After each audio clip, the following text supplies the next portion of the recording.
Even the double coffee hadn't prepared me for all this cringy nonsense I was forced to film, and the fact that it was raining didn't help at all. At least Vera didn't mind it, and she ran around babbling some bizarre things about Dullahan, so fast that my brain couldn't process what she was saying. I guess I should consider myself lucky. If by any chance our channel got any views, my faith in humanity would crumble. I was sure of it. At least I needed to admit her enthusiasm towards the initiative. It was relatively long lived compared to the other things she had tried so far. Of course, at one point she would get bored with it and go back to spending her days on the sofa, reading weird stories that gave her all sorts of wrong ideas. But still, at least she tried. Freya! Freya, come! She waved at me, and I slowly walked over to her. What? Look at the sunrise! It's so beautiful! She leaned into me and snapped another photo of us, that with some luck I would manage to delete before she posted it anywhere. I glanced towards the east and the sun. I guess. At least it was getting light, so her chances of slipping on the wet ground and hurting herself had dropped slightly. Maybe this trip wouldn't be as bad as I'd thought.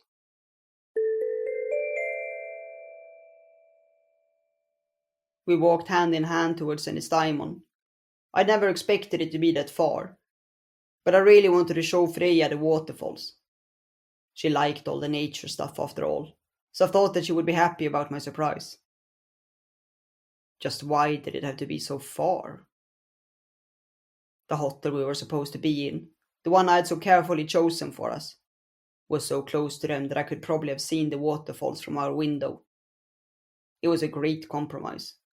I didn't mind the nature, as long as I didn't need to do any boring stuff with it, like walking to see it.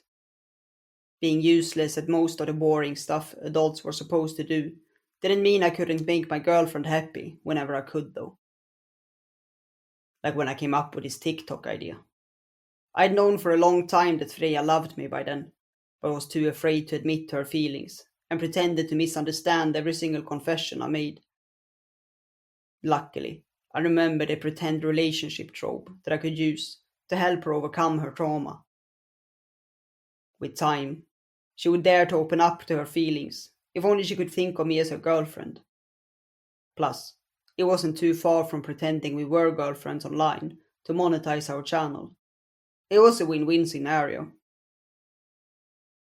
It was a bit of a shame that we missed the date in the aquarium and other cool stuff we could have done if we had dated like normal people.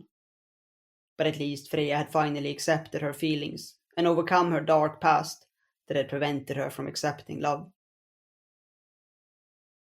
I looked at the road ahead and sighed.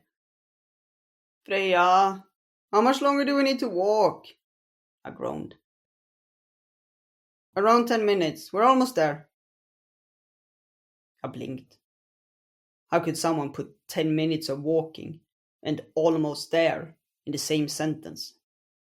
Such a distance could only be covered with a warp drive, which we unfortunately didn't have, so for sure we weren't almost there.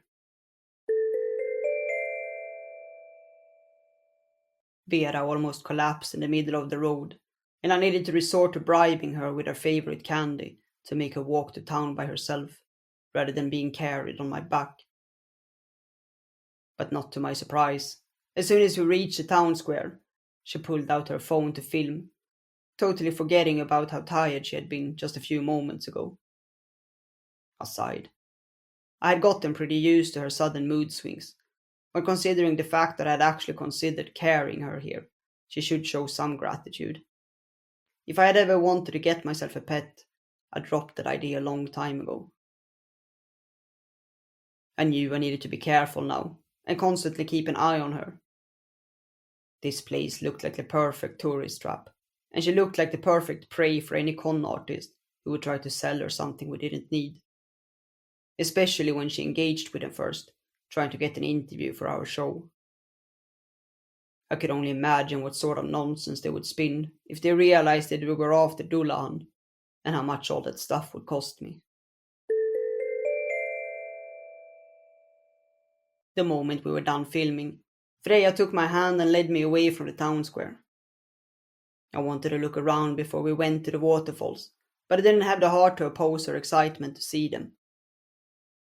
We could have had a picnic or something when we arrived, but it was raining, so I needed to come up with another plan. After all, I didn't want her to get bored on our trip. I took her hand and we walked alongside the river. At least this part of my plan hadn't suddenly disappeared, and the path by the water I'd chosen was still in this dimension. Of course, I knew it might not stay here forever, but I'd stopped entertaining the idea of getting transported to another world since I met Freya. I didn't think she would like it as much as I did.